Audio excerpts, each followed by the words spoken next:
ये ट्रंप की middle east में बड़ी सफलता होनी चाहिए थी। दशकों की दुश्मनी के बाद इजराइल और सीरिया के बीच संबंध सामान्य करना, लेकिन इसके बजाय दमिश्क जल रहा है।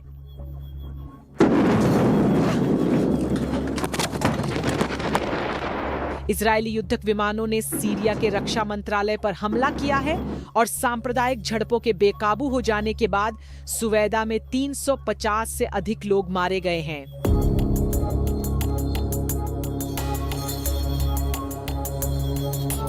महीनों से सीरिया और इजराइल संवाद की ओर बढ़ रहे थे।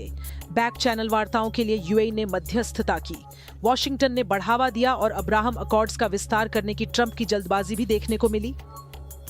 सीरिया के अंतरिम राष्ट्रपति अहमद अल शरा ने दिसंबर 2024 में बशर अल असद के पतन के बाद उनकी जगह ली थी।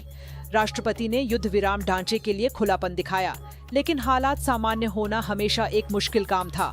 इसका कारण गोलान हाइट्स था। इजराइल ने कब्जे वाले क्षेत्र से वापसी पर चर्चा करने से भी इनकार कर दिया।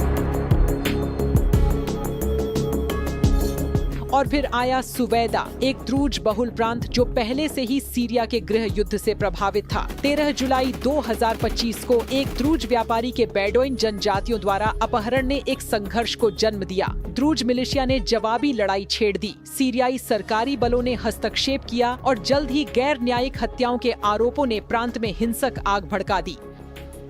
इजराइल ने 15 जुलाई को सैन्य हस्तक्षेप शुरू किया। इजराइल का दावा था कि वे ऐसा उन द्रूजों की रक्षा के लिए कर रहा है जो सीरिया, लेबनान, इजराइल और गोलान हाइट्स में फैला हुआ एक अरबी बोलने वाला अल्पसंख्यक समुदाय है।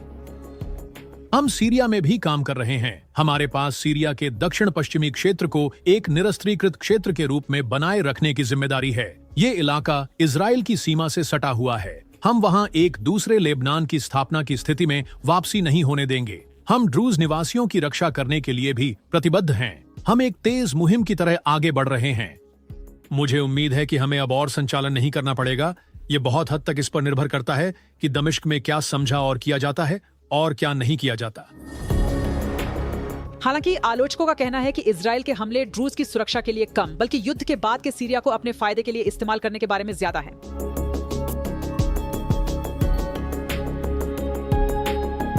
16 जुलाई को इजरायली लड़ाकू विमानों ने दमिश्क पर बमबारी की, जिसमें सीरिया के रक्षा मंत्रालय और राष्ट्रपति महल के पास के क्षेत्र प्रभावित हुए। हमलों के दौरान टीवी एंकर अपने डेस्क के नीचे छुप गए, जबकि कैमरे लाइव चल रहे थे। इजरायली रक्षा मंत्री इजराइल कार्ड्स ने चेतावनी दी कि दर्दनाक हमले शुरू हो गए हैं।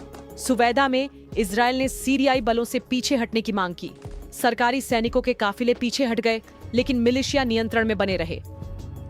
सीरिया के मौजूदा राष्ट्रपति ने इजराइल पर देश को बांटने की कोशिश करने का आरोप लगाया और द्रूज के लिए सुरक्षा का वादा किया। फिर भी कुछ द्रूज नेताओं ने युद्ध विराम समझौतों को खारिज कर दिया है, जिससे संकट और गहरा हो गया है।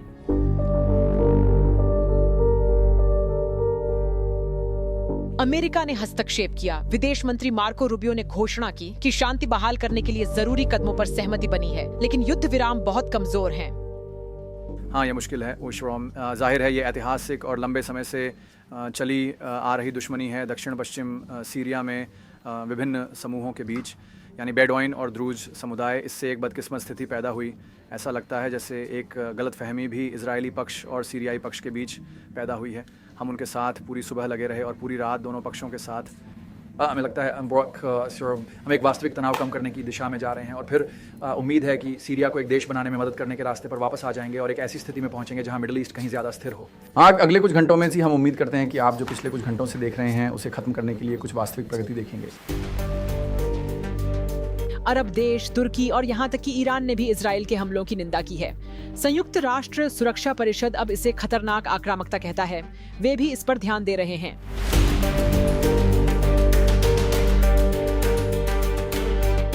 इजराइल के लिए सुवैदा एक बफर जोन है जो उसकी सीमा के बहुत करीब है, जिससे इस्लामी लड़ाकों के कब्जे का खतरा है। सीरिया के लिए ये एक विभाजित देश में अधिकार की परीक्षा है, जहां अल्पसंख्यक सुन्नी नेतृत्व वाले प्रशासन पर भरोसा नहीं करते हैं। जानकारों ने चेतावनी दी है कि अल्पसंख्यकों की रक्षा करने का इजराइल का संदेश सांप्रदायिक विभाजन को और भड़काने का जोखिम रखता है।